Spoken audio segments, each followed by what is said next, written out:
Ma'am, may tanong ang sambayan ng Pilipino sa inyo. Ano po yun, kuya? Single pa po ba kayo, ma'am? Grabe naman yung tanong yun. Kailangan mo sagutin? Kakain na naman? Yes, dahil gutom na gutom tayo. At ayun na nga guys, meron tayo na balitaan na isa daw magandang dilag ang nagtitinda at may-ari ng iba't ibang klase at malalaking siomai dito sa Lower Bikutan. Kaya nga naman, hindi natin pinalagpas yan at dinayo talaga natin para makita natin ng personal kung talagang magandang dilag nga ang nagtitinda ng siomai dito. Kaya nga pagdating namin dito, hindi naman siya mahirap hanapin dahil dito lamang yan matatagpuan sa Cap Bagong Diwa. Sa tabi lamang siya ng Flying B Gasoline Station. So hindi siya mahirap hanapin guys. Kaya pagdating namin guys, eto. Our hearts beat to the city streets.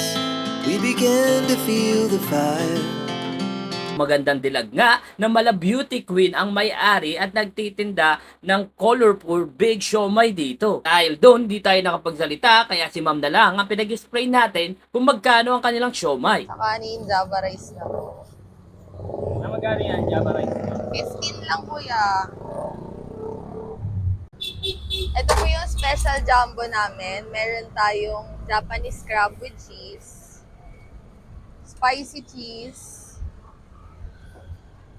scallops with cheese, saka shrimp with cheese po. Magkano po yan? 13 pesos lang po isa. Tapos meron din po tayong chicken and beef. So, 10 pesos lang po isa dito. Ito po yung beef. Ito po yung chicken. So, bali ma'am, wala tayong pork na flavor. Wala po tayong pork, kaya po halal karito yung pangalan natin. Para makakain din po yung mga Muslim nating kaibigan. At ayun na nga, inabutan na tayo at syempre hindi na tayo makakatanggi. So ano pa hintayin, no? Tikman na natin to. So yung nakita natin si Kuya guys, na first time customer dito, na kung saan in-order niya lahat ng flavor dito. Kitang-kita naman dito, na sarap si Kuya. So yun na nga guys, titikman na natin yung kanilang solid na siomai dito guys. So in-order natin yung lahat ng available flavor nila dito guys. Ayan, nakikita nyo naman. So ngayon, this is the moment of truth. Titikman natin kung gaano kasarap tong siomai nila dito. So unahin natin to guys. Napakamura, 13 pesos lang guys. Ayan o. So may cheese na sa loob. Meron din tayo crab stick yung loob. Ayan, titikman natin isa-isa. Unahin natin to. Kulay green.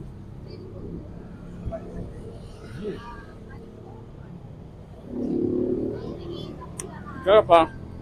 Sarap yung siomai nila. Nasasarap ko yung cheese. Unalo. Ngayon titikman naman natin with rice. Tikman natin yung Java rice nila. Ito masarap. Na walang siomai. Solid. Panalo itong Java rice nila guys. Ayun o. Perfect na perfect. Yung Java rice. Dito sa siomai. So ngayon ito, tikman natin o.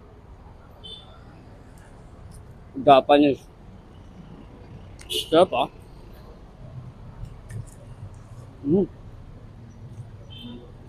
Okay, panalo.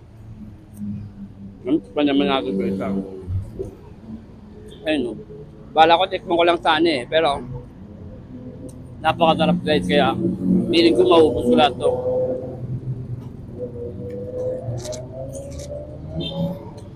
Panalo. So yun na nga guys. Nauuhaw na tayo. Meron din silang tinda ditong lemonade na cucumber. Cucumber lang pala guys. Ayan. Makikita nyo purong-puro. Puro-purong cucumber. Matitikman mo pa yung crunch nung yung bits ng cucumber talaga guys. Ayan. Pepino. So may cheese siya saka crab stick sa loob. Ayan o. Tingnan natin. Nga.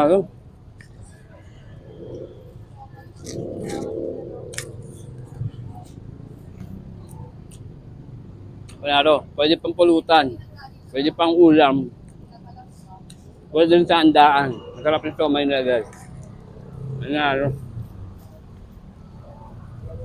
Ganyan no, hindi mo sarap. So yung sagot doon sa tanong natin kay Ma'am, malalaman nyo sa part 2 na ating video. Ano? Hanggang nood na lang ba kayo? Titikim na yan.